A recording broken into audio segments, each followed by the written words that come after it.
বোলারের মাথার উপর দিয়ে হাঁকালেন বিশাল এক ছক্কা, এরপর লাফিয়ে উঠে বুনো গর্জনে উদযাপন করলেন সেঞ্চুরি।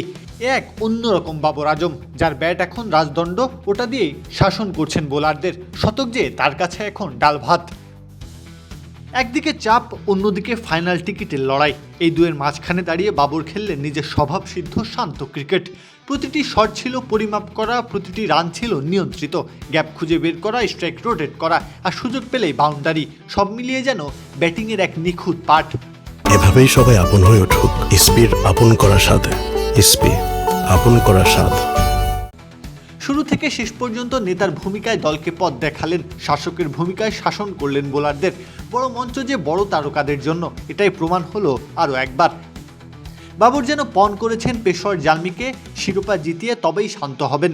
যখন 50 এলো, তাই তো নিজের ভেতরের ক্ষুধাটা তখনও নিবারণ হলো না। ছুট লাগালেন শতকের দিকে। আর তারপর এলো সেই মুহূর্ত যা বদলে দিল ম্যাচের ভাষা।